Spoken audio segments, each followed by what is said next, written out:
everyone. So my name's Christina Arcangioli. I'm the team leader of Keller Williams Energy in Durham Region, Market Center 838. Been with this Market Center 9 years, and I've been the TL for 6. So I'm really honored to hang out here with Andrew, Brent, Lorraine, and Michael. I'm going to do a quick intro, but actually, Michael, you've got a banner hanging behind you. What's going on there today? Honestly, I just strolled in from an appointment and the team was setting up this Zoom call. Today's actually 14 years. Shows you I need to admit, I thought it was 15 years. 14-year anniversary in real estate, and 14 years with Keller Williams as well, which is super cool for this call to be set up today. So yeah, I'm excited. This was my lunch. This was my lunch. This was my lunch they set out for me. You know, you got a good team win. That's awesome. Awesome. Well, thank you all for being here. I look forward. I know we've got tons of content. We've got tons of great questions. And I'd like to give a little bit of a rundown of what each of you guys are up to. Sorry. So Brent, I know that you're actually our East Coast connection here. You are from Moncton. Yeah, Moncton, New Brunswick. Yeah. Awesome. Welcome, welcome. So you've been, you were the Rookie of the Year in 2011, if I've got that right. And it wasn't with KW, but shortly thereafter, you were pursuing a next level opportunity, dialing up your business. And through research, you connected with KW in Fredericton. Is that correct? That's right. That's correct. And then from there, after you joined Fredericton, you were able to help with the segue of bringing KW into Moncton. You want to tell us a bit about that? Yeah, well, the previous brokers that I was at, doing 50 transactions a year, 55 transactions a year, and through the research on trying to get systems to not lose my brain, everything was coming up Keller Williams for a lot of the training. So how to scale, how to hire an admin, what the admin should do. We never even really heard talk of buyer agents or being a listing specialist or a transaction coordinator. So everything was coming up Keller Williams, especially in podcasts or growth models. So yeah, I did reach out to the Fredericton crew, and they came down and quickly started Keller Williams here in 2015, and it's only gone up from there. Awesome. Well, thank you for joining us today. I know you got a lot to share with us. You currently have a team of 5 rock stars, including growing somebody else just recently in 2021. So Mike, I know that you've been with us since 2007. You currently have a team of 6. 3 are licensed and 3 are your admins. Let me see here. I've got a few little nuggets here. Some of the things that you're most proud of is you've created some work-life balance in the last couple of years with your family. And that's all while your team is growing, where this year you are already at 67 units, and all of last year you closed out at 83. So congratulations. That's a significant growth. Yeah, that was volume. So last year we were at 83 million in volume, and we're already at 67 in volume. Yeah. Gotcha. So can I just ask everybody else, I'm having a bit of a hard time hearing Michael. Is it just myself? It is hard. Okay, Mike, just stay close. Let me see if it's the room I'm in. I'm gonna move. Okay, awesome. In the meantime, Lorraine, can you share a little bit what's going on with you these days? Lots is going on always. What would you like to know? Donna Beach, the lovely Donna Beach from our Burlington office, and I just finished writing a book on real estate that's off at the editors. So that's exciting, and that's something we're working on right now. Excellent. How long have you been in business and with KW? With KW, 6 years, 7 years, something like that. I think I've been with KW ever since I saw my first KW sign, but officially about 6-7 years. I've been in real estate since I was 18, always kind of innovating, learning new things. I have 10 agents and 8 support people on my team. Excellent. And Andrew, you're in the GTA there. You've been in real estate for 7.5 years? Correct. Awesome. And you were worldwide rookie in 2016. Is that correct? So you started your business with KW? Yes. Yeah. Excellent. No, I don't know any better or any worse. So excellent. Yes. Like KW is the only home I've ever had. I love it. I love it. Yeah. And you currently have a team of 9 people, correct? Yeah, we do. Yeah. It's been a lot of fun. And we're at the referred urban office at King and Bathurst. And Lorraine, where are you? I'm out of the Barrie office, so I'm Midland Penetang up in Georgian Bay. Excellent. Cottage. So anybody on here, if you need some of these connections for all of this places across Canada, we've got you covered. So I'm going to jump into some key questions here that I'd love you guys to share your answers with. On my screen, I've got Andrew, Brent, Lorraine, and Michael. So if you guys are comfortable, I wouldn't mind staying in that order. But one of the first questions that I've got is, what was your why when you first decided to grow a team? So this, Andrew, could you take that away for me? Sure, yeah. Well, number one reason is I get kind of lonely in the job. So I like to work with other people, and just, you know, coming with a corporate background, I like the camaraderie and hang out with others and going for drinks after work, chatting with people and bouncing ideas off them. So that was really important to me in terms of growing a team and having that. And also I needed to sort of duplicate myself when I realized that I needed to be at two places at once. Excellent. Brent, what was your why? Starting out, it was a guy that I took the course with. We started out together and we co-listed a lot of listings. So it was easier with two. So we did a lot of co-listings as a two-person team, me and Justin Matitall. And I found the listing appointments were easier. The accountability partner was a definite key to success. And then we both went on our own and tried to go down that road. And doing 60 transactions on your own just was a little bit too much. So I decided to hire an admin. Finally, is basically the first part of that, and then it kind of segued into what I was already talking about with trying to scale and not lose my brain that way. So that transitioned into Keller Williams. We hired another admin, and I converted her into a buyer's agent. And us, with just a two-person producing team, did 120 transactions. So then I brought on my wife as a transaction coordinator, and then we became a three-person team. Then we hired her help, and then now just put on a new buyer's agent for this calendar year. That's a lot of growth. Thank you. Lorraine, what was your why when you started your team? I just had my fourth child. I was kind of losing my mind, working really hard, putting in some tough, long hours. I was on my own doing, at the time, about 75, 80 transactions. And I hired someone, and she was part-time. So she would meet me in the office at 9. We would work till about 1 o'clock in the afternoon. She would head to my house, do a couple loads of laundry, get my dinner prepped, tidy up a little bit. Then she'd come back to the office just before I left to go pick up my kids at 3:30. We'd catch up, and then she'd finish with everything that I left on her desk till 5. And yeah, that's why I started a team. Leverage all the way. All the Michael, way. what was your why to start a team? First off, can you guys hear me better now? Yeah, I can hear you better.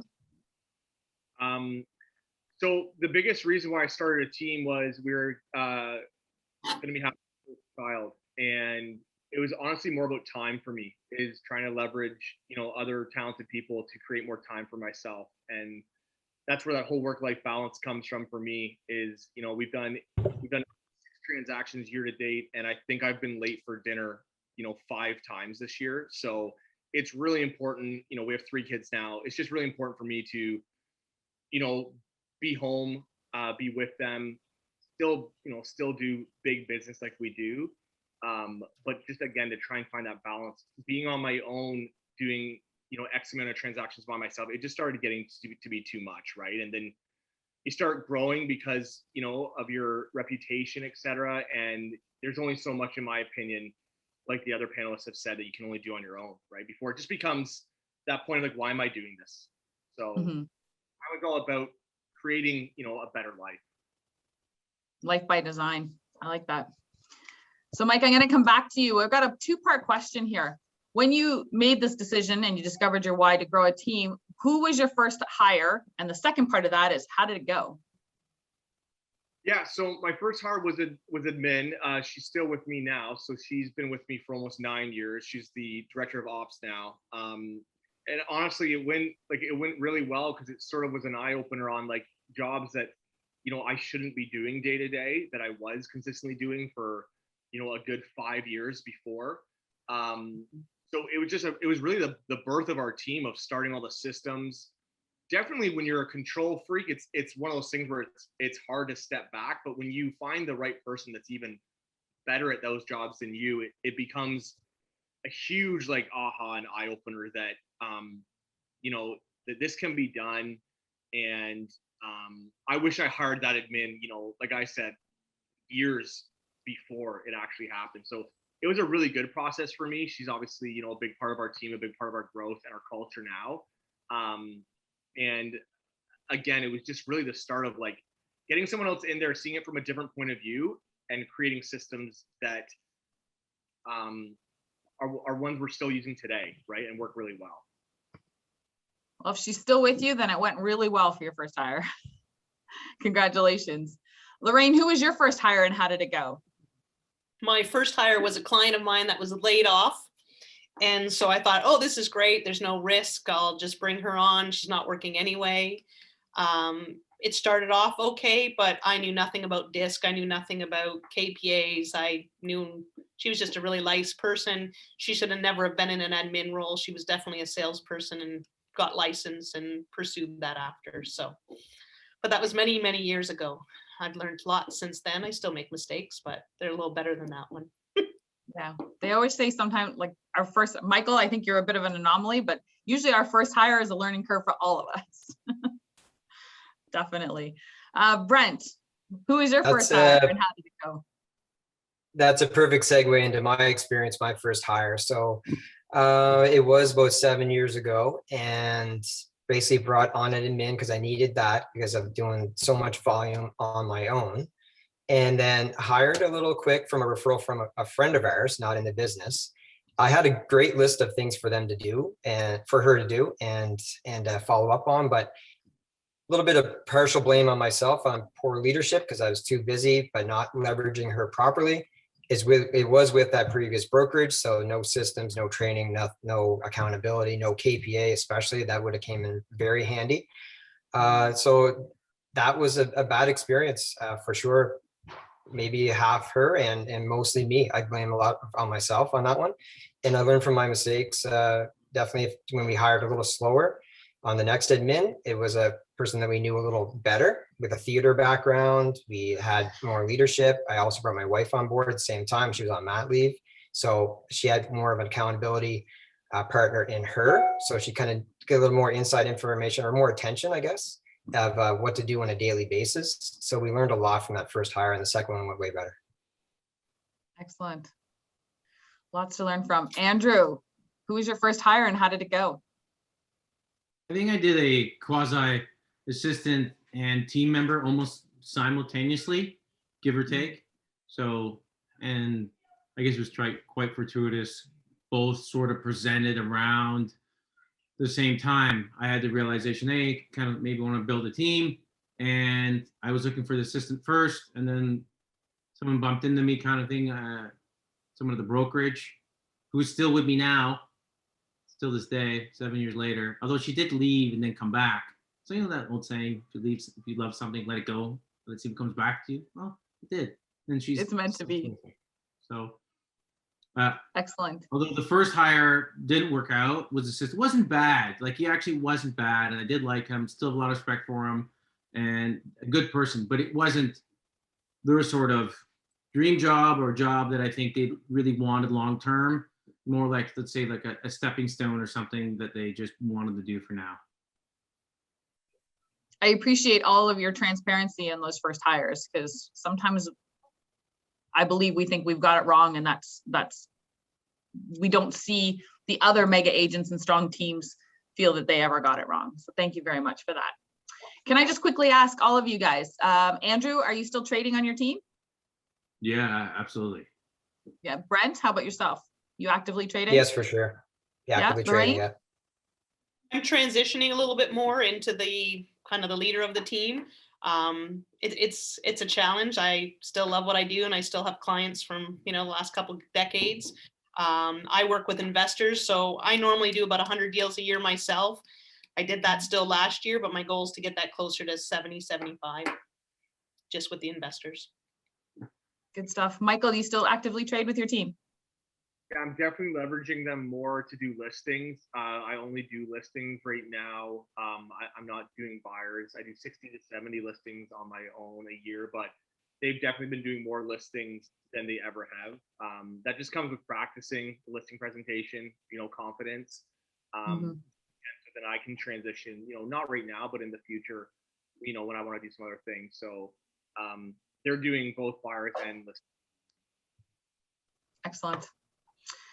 So I have another two-parter here for you guys. Where do you spend your marketing? Sorry, where are marketing dollars best spent for you growing your team? And does that change the bigger your team gets? So where do you throw your marketing dollars right now?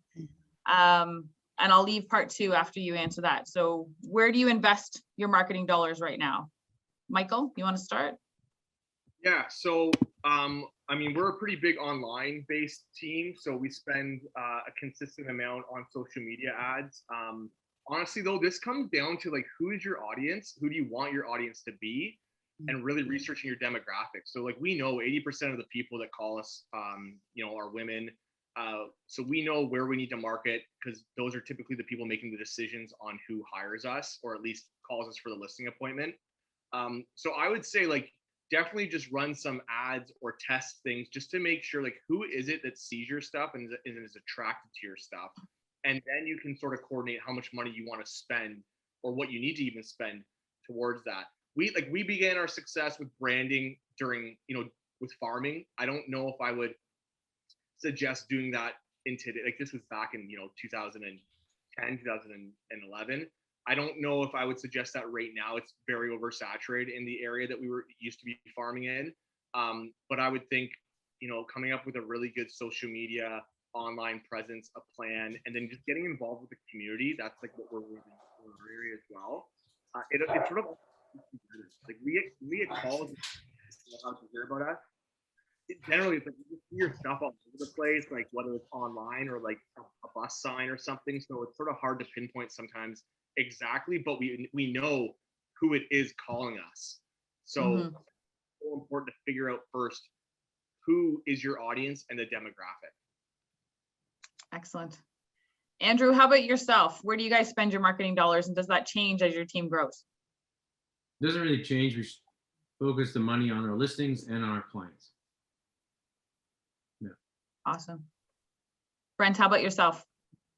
We run a pretty tight, lean ship. I always have. We do spend some money on boosting some post social media, that kind of stuff like that. But we really focus on our database, and that was our second hire, or basically our hire for our inside sales agent. So we spend our money there, where she makes a lot of calls to our database. She really has taken command that's her baby. She's really put everybody into our database, touches base with them. And even during COVID shutdown, we paid her right straight through just to touch base with all of our database. So we wanted to really dial that in. So if you're going to talk about money well spent, it's been the whole full year of this latest hire that we've had. And she's totally focusing on making our database, bringing it up to speed, making sure it's all fine tuned. So that's been our main spend. We don't spend a lot on other things. Like, we're in a smaller market, and like they're saying, putting money back into the listing. So better photography, better drone, the different other things like that other agents aren't doing around here, has brought us in more listings. So it's more like the leads are coming from our current clients. Excellent. Excellent. How about you, Lorraine? What's your marketing dollars? I think this is an interesting one, because it's one that I've gotten, I would say, one of those learning opportunities. It's really easy to hire marketing people as you grow and you get larger, and you think you need to do more, or oh, I need more leads for my agents, so I need to spend more money to bring in more leads. But it really boils down to kind of the key parts that everyone mentioned, right? You're spending money on the presentation of your client's listing, knowing where your clients are coming from. I mean, we're still way up there with referrals. We're close to 80% repeat and referrals, yet you're spending all this money on this marketing machine. So, keeping it lean. If you look at the model, when I first started with KW, the model showed like a marketing person. And now that marketing person is not there anymore. It's somebody in charge of leads. It's a lead generation person. So I think that, marketing dollars is definitely something that needs to be focused on with the ROI. What are you getting out of it? What are you spending, and holding it accountable and knowing where your business is coming from. That's good. So part 2 to that question was how and where do you get your listings? But I actually think you guys have touched on it. Lorraine, you just mentioned that you're still 80% referral. Michael, do you know your numbers on social media? Well, I versus know like 65 to 70% referral as well. So we focus a lot. We focus a ton on our database. Before COVID, like we do 4 events a year, right? So most of our business comes from our database. The other 30% is a mix just between social media and other forms of marketing. But the largest part of our business stems from past clients. You know, I call them brand ambassadors, right? So anybody that just shouts our name out there, that's generally where we get the most business from. Excellent. Andrew, what's your ratio of and how do you find your listings? A lot of the listings is sort of through referral. We're a listing heavy base team in general. We do work with buyers, but predominantly we are a selling real estate team in general. So a lot of it is repeat referral and through our current listings that generate more leads for the team members. Excellent. Brent. So when I was a newer agent, just forming the team, we did a lot of open houses. People came to the open house to meet us. Like that's not going on at all anymore. So it is 90% repeat business referrals, or just so many signs in the area. So people are calling us because they're familiar with the name, they're familiar with the experience, or they're hearing other people's stories. So that's where we're getting most of our business from now. But if an agent's trying to find new business, like we don't have to do that at this stage of the game, but earlier we had to really work a lot harder to get that foot in the door. So a lot of foot in the door appointments on private sales we used to do. Open houses were very key. I used to work them Thursday, Friday, and Saturday, or Sunday, Thursday, Saturday, and Sunday, sorry. And but now it's people call us to and we're constantly booking out that. Like so far this year, I've taken on 86 listings myself. So I do actively trade on the listing side heavy. I don't have a listing specialist next. That's probably the next stage to help me out on that side of things. But and right at the listing table, we basically hook our buyer agent up with where they're going to next. So that's where we're getting a lot of our listings from, just past clients. Yeah. You just brought something to mind there, Brent. So when you guys, as rainmakers, do you feed your teams all the leads, or do they lead gen on their own? So Lorraine, what is your Brent? Oh, Yeah, sorry. go ahead. Wait, no, go ahead. No, please do. Please Want me do, to go? Brent. Yeah. We have 2 different structures, and I don't want to go into how they're set up, but they get rewarded more for getting their own leads. And then we have a different system where we supply them leads. And right now, that's why our ad spend is not that high, because we're constantly getting leads on our active listings. So, and right at the listing table, I'll say to them, like, don't worry, you're going to be well handled by myself and my 2 buyers agents, because they're going to be showing you where you're going to be going to next. So that's the biggest fear that they have, is where are they going to go to next? So I introduced the buyer agent right at the listing table to say, here's our next step.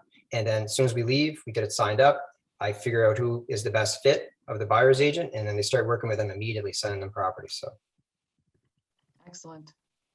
Lorraine, on your team, do you feed them leads or do they lead gen? So my saying is it's a 33, 33, 33. So 33% of their business should come from themselves out hustling. I mean, open houses were a good one. 33% of the leads come from us. And then the middle 33 is our joint efforts on their sphere. So Excellent. Doing client events. I mean, we always were heavy. Last year was a bit of a challenge with client events, but yeah, we've always done different client events. What about you, Andrew? How do you guys work on your team? So we don't have really buyer specialist or listing specialist. My agents on the team, they kind of do it all. So it's all, and we can't try to focus by geographic area. And so even if I get a listing myself, all the leads will go to one agent for that to manage, sign calls, Realtor.ca. So a lot of our leads that we hand out to the team are generally from the listing itself. And the agents really love that, because they're not really Facebook leads, which are also good as well, but they're not easily transactional as a Realtor.ca or a sign call or someone else who walked on the street and really likes the house. So they're little more qualified, I would say. Thank you. Michael, what do you guys do? Yeah, like we don't really have defined buyer specialists or listing specialists. They're just like they're realtors. They'll do both sides, and you know, probably about a 50-50 right now. You know, just from like obviously overwhelming amount of leads in from, you know, just being in the area for as long as we have, to, you know, they're still in charge of working their database, lead gen, and that brings in the other 50% of their business as well. So it's pretty even playing field. You know, at this point, you know, I feel like just because of the demand in leads, it's sort of that time now of like, you know, we need to grow probably a bit more, because you can start seeing other agents getting overwhelmed by your team as well, like yourself. So, you know, in charge to lead gen as well. Excellent. Thank you all for sharing that. It's a key question for many. So how do you guys balance your leadership on a team between coaching, mentoring, leading, and the hustle of real estate? Who'd like to go first? I could. Sure.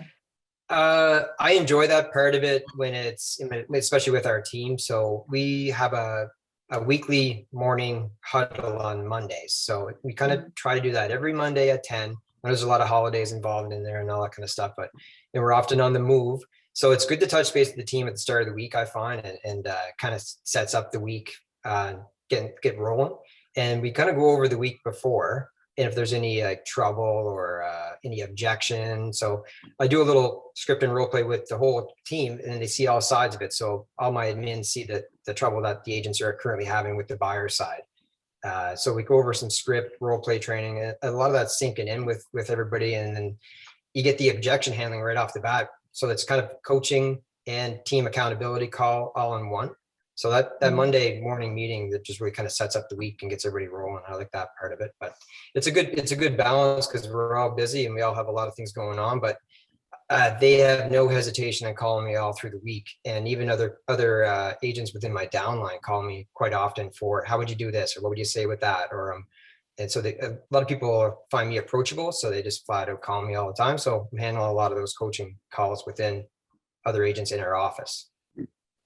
That's awesome. Awesome culture. Andrew, how do you guys roll? It's definitely a collaborative effort. I really love the real estate coaching aspect of the job. It's probably one of my favorites. Just, you know, when an agent on the team calls me frantic, what do I do? What do I say?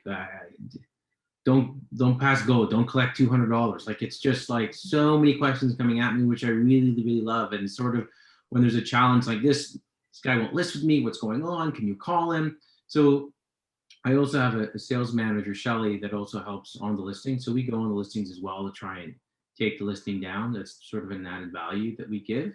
But, you know, between that coaching and marketing and selling myself, the real answer is I don't really have much of a balance. We just go, everyone says, oh, I have work-life balance. It's great. I don't have that. No, it's kind of like a circus, just to be frank with you. It's full steam ahead. This market is hot. I'm going full tilt until it breaks. That's awesome. So true. Michael, what are you guys up to? How do you balance it all? Same thing. Like, we have our Monday and Friday meetings. We set our goals Monday, revisit them on Fridays. There's obviously, you know, there's no better feeling than seeing your, you know, team members hit their goals weekly. So we really like to be accountable that way, where we do new goals. We'll try to hit them every 5 days. You know, agent scripting meetings every Wednesday at 9:45, and then, you know, morning meetings with my admin staff every day of the week. So, you know, it's a lot of meetings. Some people say they're surprised that we have that many meetings, but our production has gone up like crazy this year. I think it's just everyone feeling more accountable, you know, sharing their goals and wanting to hit them when other people are hitting them, you know, around the table. I feel like it really pushes other people to not just hit their goals, but like continue to think bigger, right? So set not goals you knew you were going to accomplish, right? Like a little, you know, a bit of a stretch. I think it's also a good indication that, you know, I know I can't keep up with the amount of business I individually do if I want to be the leader I want to be, because it takes a lot of time and investment. So it's a good indication to know that I can't, I need to step back every year a bit, so then I can focus more on the group of people I have here and be able to grow them. Excellent. Lorraine, how do you balance it all? Leader, coach, real estate hustle. I agree with Andrew. I don't know if the word balance is, maybe it's seasonal, like it's not quite as busy in December and January as it is at this time of the year. So maybe that's the balance. One of the things, so a lot of the same things as everyone else does. I mean, I spent a lot of time with, I love the word mentor more than coach. I love to mentor people. The accountability piece I struggle with. I just don't understand some of the accountability. I mean, I don't know, but you asked me a question. I told you what you need to do to achieve your goal. Just go do it. It's a little bit of my mentality. So that's a little bit of the talent piece. It's worked well. I mean, I've had people on my team, I've had the best result I had was 84 deals in their first year, 60 deals a year, 80 deals in their second or third year. Like I get great results to the ones that just want to implement what they're learning. What I did that was kind of a game changer for the questions is every time somebody on my team would ask me a question, I'd mark it down and then I created video training on it. So I spent 2 years doing that. So, and they're just little, some of them are 30 seconds, some of them are like 2 minutes, depends what the topic is. So the goal is for them to go in there and be able to search like, oh my gosh, this place has a septic. What do I do about that? And there's a section on septics, and that way there I'm not answering the same question over and over and over again. So That's leverage. That's awesome. Yeah. That's awesome. Way to go. Okay. What is your way to stay organized with all your roles and responsibilities? Andrew, how do you stay organized with everything that you just mentioned and the lack of balance? Yeah, I don't know how organized I am. Okay. Right? I mean, I'm so organized. I don't know how someone else does it, but like I'm lucky. I have my ops manager is terrific and really good. I have a sales manager that also keeps things organized for the team and works on the sales reps. So I would say if you could hire right, someone else can sort of organize your life for you. So, and get the right people in place. And I write things down. Like I put things in my calendar. So that's what I would try and say. But, if you can maybe lump things on days, offers on certain days, and have same time, same place for yourself and for the team to do things. Like we also have a Monday morning meeting, and it's same time, same place. So you just don't forget. It's like your bread and butter. Oh, it's on this day, and all the sales reps know. So I don't have to chase anybody or remind anybody because it's the same thing. Nice and repetitive. Sort of creature of habit is the way to go. That's so true. Michael, how do you guys stay organized? I think your motivation and like why you're doing this is a big key into like how much business do you want to do, and that will organize you or motivate you to like I'm motivated right now. The money's amazing, obviously. I hit a huge goal today, which was a decade in the making, but like today, I want to go to I'm having Taco Tuesday with my family today, right? And someone tried to book a CMA at 5 o'clock today. It's like, no, like I already know what I'm doing. It's not at a CMA. So some people might be thinking like they're all about booking as many appointments as they can, but like I just have like a different view on like what is important to me at this stage of my life, right? So that might change in 5 or 10 years, but we time block like crazy, and I train my whole team on time blocking. So like, I don't like spontaneous stuff. I don't like coming into the office hearing someone just booked at 5 p.m. with you. It's like, no, I already know what my day is, and like that's not changing. So like that's got to be. And then waking up tomorrow or going to bed tonight, I know what's happening tomorrow. So that's just how I am. I'm not good at just flying off as well as I can fly off the handle and do whatever and object. I don't like that. And it comes down to just time blocking and then just having the confidence, right? Like to me, it's all confidence. I can book an appointment whatever time I want with a client.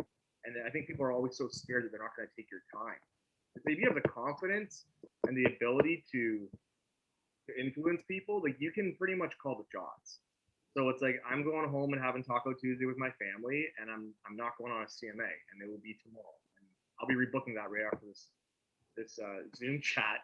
and I know I'll be able to get that appointment, right? It's not that fear of like, are they going to go with someone else? It's like, it's what it is. I know what's important to me at this stage of my life. So both of you guys just mentioned your habits too, help keep you organized. Lorraine, how do you guys stay organized over there? So I've always had like a real estate assistant, somebody that got the, did my CMAs, had the listing file ready to go and out the door. What I've hired recently was actually like a professional EA. So it's kind of all encompassing to help me in different aspects and organize different parts of my life. That's been a game changer in the last couple months. That's excellent.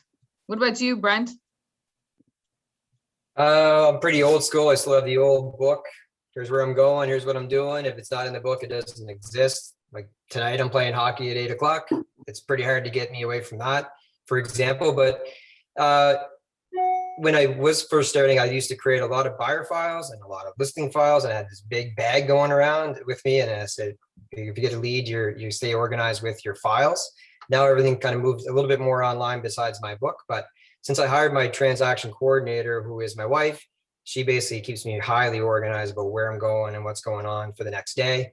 But and as this stage of my career goes, it's more important is family time. Like my daughters are now 5 and 7, so it is. I find it is shifting, and that was a big reason. Goes back to forming the team is back to leverage, and now that we can leverage, even more organized. It has more time for me to do what I want to do and focus on what we want to focus on.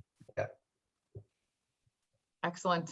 Excellent. And I think all of you guys have found a way that works for you. I don't think there's only one way that works. So that's key. All right. So this might seem like a little bit of an odd question, but what is your secret sauce to success? So people struggle with the idea of a team, or how do you keep it all together, or why does it work for some and not for others? So what do you think your secret sauce is in making this work? Lorraine? I don't think I have secret sauce. Sometimes it feels like hot sauce, and I've grown lots of different. Like I said, I started my team 19 years ago. The red book wasn't out, so there's a lot of things that I've screwed up on, and some things I've done really well. So I would have to say one of the biggest things would be, or one of the biggest mistakes I made was probably feeling that as a leader, I always believed I needed to be in the trenches with everybody. So I was in selling, kept a pulse on things. But in the end, if you're not growing and you're not creating a world big enough for everybody, you're going to lose talent.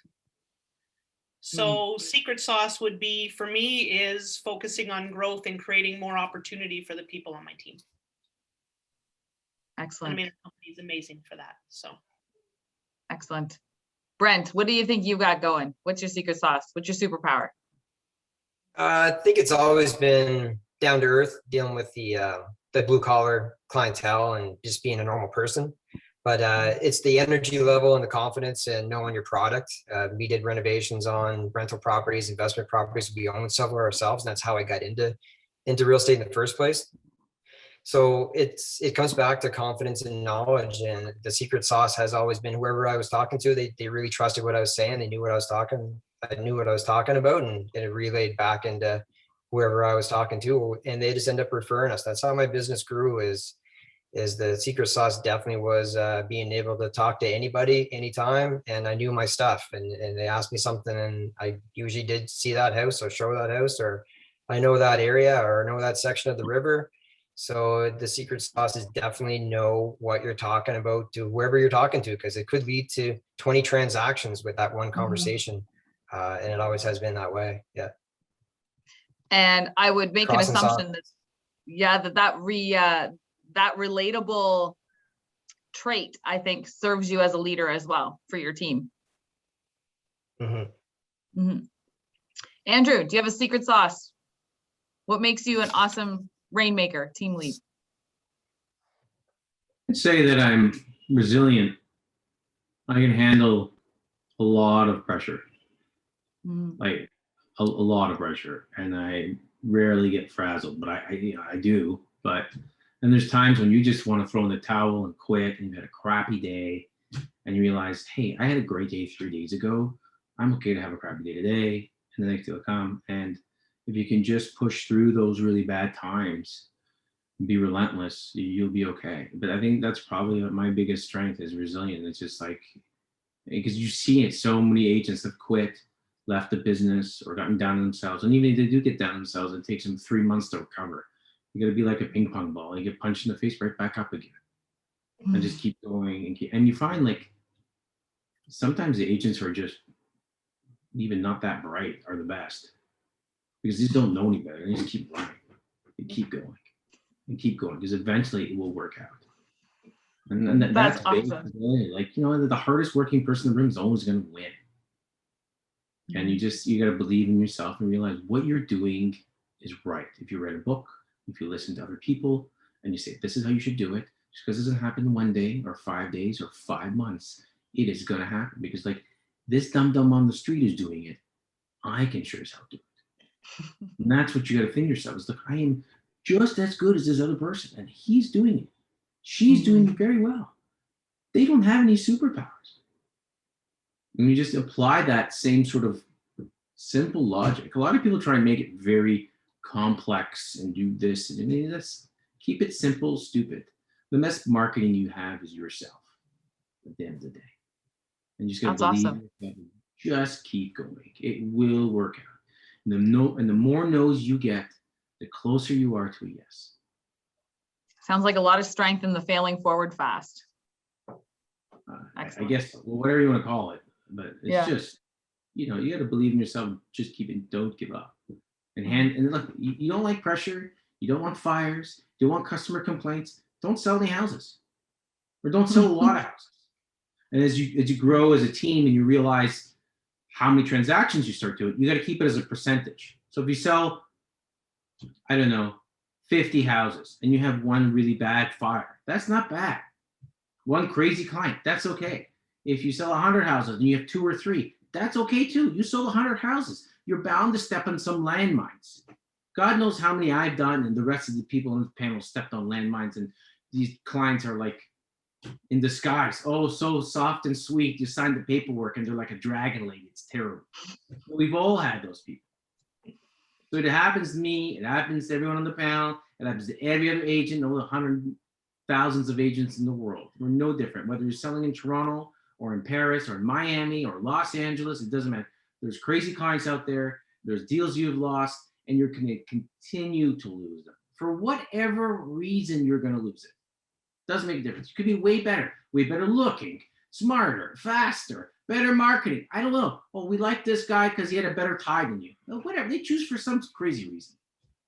So pick yourself up, dust yourself off, and keep going. Love it. Michael, how are you going to follow that one? Andrew just fired me right up there. I don't have to say anything.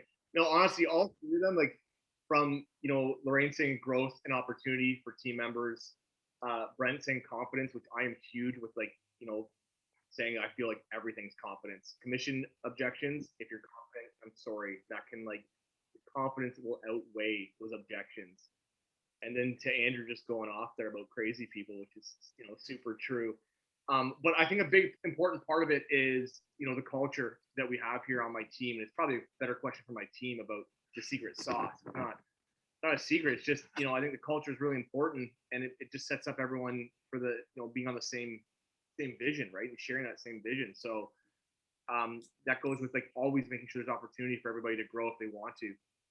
And fun at the end of the day doing this. No one wants to do this and do 140 ends a year and hate their job, right? So it's making sure you walk through the door every morning and you actually like coming to work, and you like being a part of something that we feel is pretty special in Durham region. So it's a combination of a ton of things, and it's not right for everybody, right? You're gonna have people that come and go, and you got to understand that as a leader, not everyone's gonna stick around. But the ones that share your same vision and culture, they'll be there with you, right? And those are the ones to focus and grow with. I like that for sure. So what is the one thing that you guys would do differently if you knew then what you know now when it came to building your team? Lorraine. An easy one. Goes back to basics. I wouldn't hire people to speak to my sphere. That should have always remained my job, and it always should be my job. At some point it was, I had so many appointments, and, here's some, an ISA team, you guys talk to, my sphere 4 times a year. I believe that's a mistake that, I made over the years, that I definitely, if I had to do it over again, I would have stayed in touch with them 4 times a year personally, and I would have just stuck with that as far as my business goes. It probably would have made me more selective even as growing my team, because now, it's not just some internet lead that's coming in that I'm handing off to somebody. It's, somebody that I talk to, 4 times a year for the last 5 years, and it's their daughter, their son, their cousin. And it would be like, here's this wonderful lead that I'm giving you. So it would have made a difference. So that's definitely what I would recommend to anyone, is stay in touch. It's also your exit strategy, right?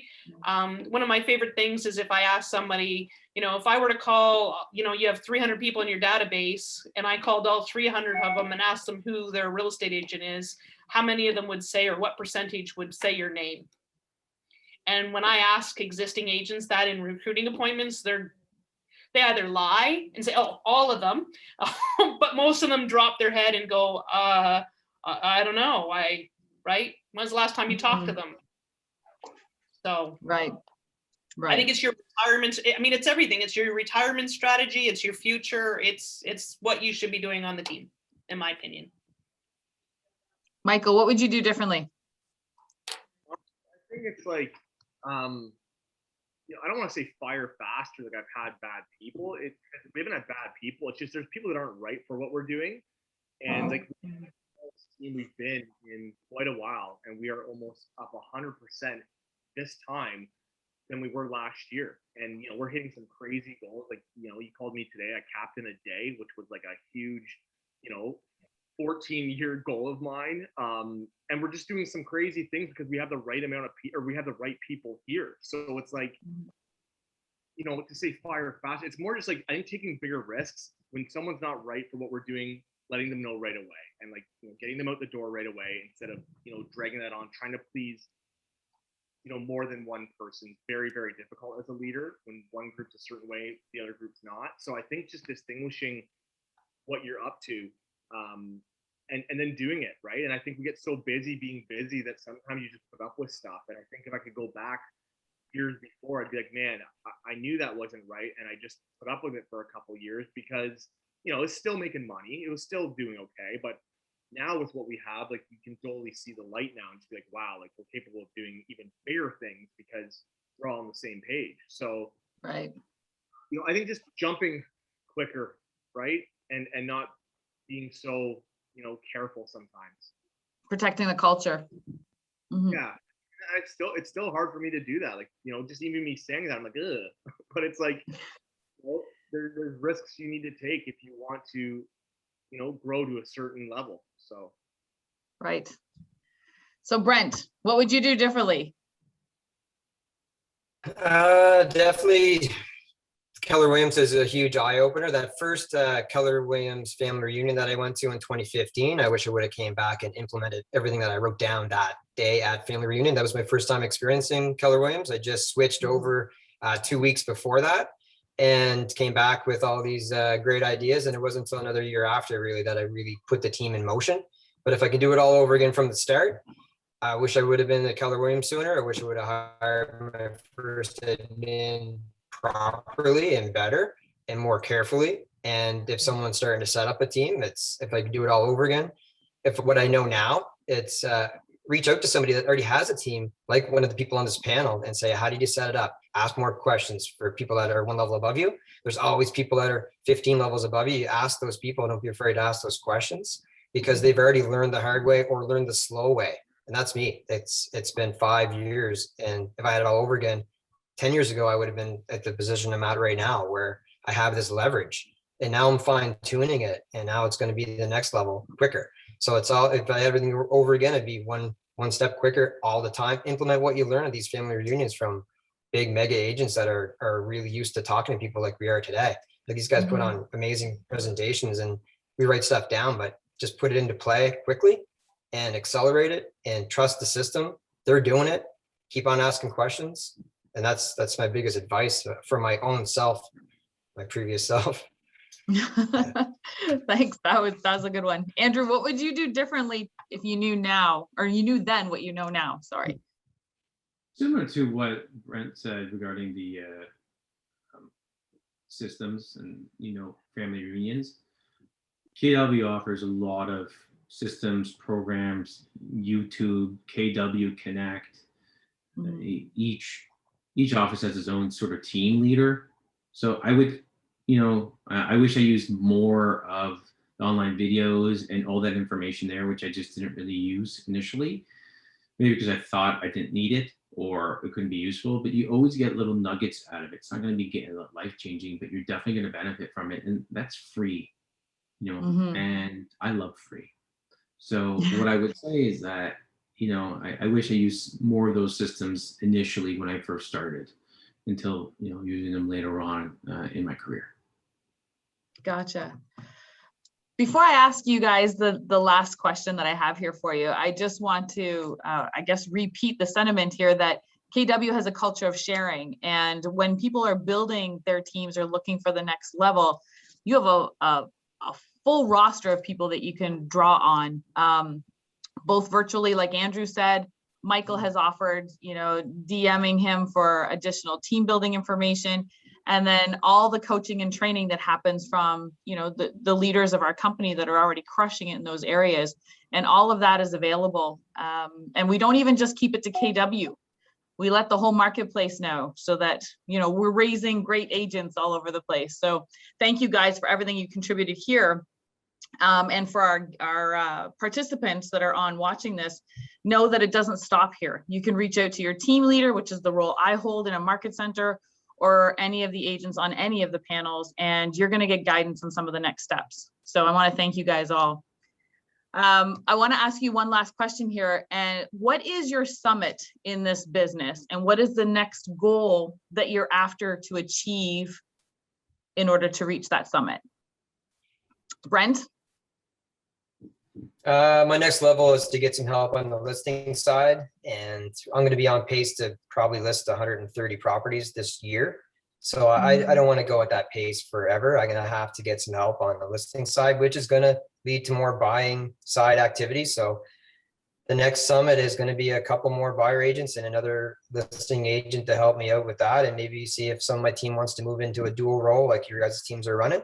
And reach out to some people that are one level above me to see what the next level is and how to do it the most efficient way. But it comes back down to more time leverage, to spend more time with my family, for sure. That's the next level. Excellent. Excellent. Thank you. Lorraine, what's your next summit? What's your next goal to get to that summit? Sorry. Kind of a combination of things. I mean, Andrew talked about, some of the agents you deal with and the quality and the caliber. I feel that, this has been a great industry. It's served me well. It's helped me put 4 kids through university and, are still in university. I'm very grateful for our industry and the amount of money that we are able to, you work hard and you're able to earn. I feel that the industry is slipping.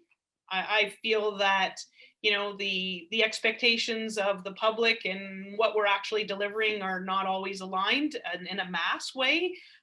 So I'm like what you said, I want to get out there. I want to teach more. I want to help grow the industry and make a difference and give back and, really just have us all step up and own our value and make a difference. So that's what I'm doing next. Awesome. Lorraine. Michael, what's your summit and the next goal to get there? Yeah, I'm definitely still trying to figure that out right now. I just want to continue to support my team here, focus on some other businesses that we want to open up, passive income, focus on just, continuing to, build wealth. What level are we going to get to? I'm still trying to figure that out right now. That goes back to that whole part of just, being able to take bigger risks and not be so focused on the fear of growing. So I know we're going to have to grow because of just, the demand out there, and it's just, who's the right people to come on board, right? So, I'm not going to sit here and say I have it all together, because I definitely don't. I'm still in the growing phase big time. So I'm really excited to see where that takes us. I know I'm going to have to step back a bit to be able to support my team. So it's really just about continuing to try and find talent. Awesome. And I think it was skipped over a little bit, Michael, but I will share that one of the summits you did crush today that was on your vision board, and that was his anniversary date is today and he capped today for those that are in KW. You know what that means. So congratulations. Congrats. Andrew, so what is your summit and what's the next goal to crush that summit? So my real summit is my team, my members. They're my baby, the one I wake up in the morning for. And I had that mentality since I started the team, is that they don't work for me, I work for them. I'll do anything for them. Their bitch work, I'll do showings for them, I'll close a deal for them. And the reality is I want to make them so good that technically they can leave on their own, but they're so happy that they're here staying and I'm providing excellent value for them. And that's really that sort of pinnacle for me, where they come in maybe kind of a so-so agent and they're like a real estate assassin. They can take down listings, they can talk intelligently at any cocktail party, they have the confidence, the team's driving such huge value for them and such clarity and clout. When they go into any room, they have a lot of confidence and they are 10 times better than when they first met me. That's awesome. I love it. Servant leader. Well, I want to thank all of you guys. We have the next panel coming on at 4 o'clock. I know Ian's going to tell me to stop talking shortly, but I want to thank each and every one of you guys for participating today and for sharing your story and for giving us so much inspiration to go forward with. Thank you all.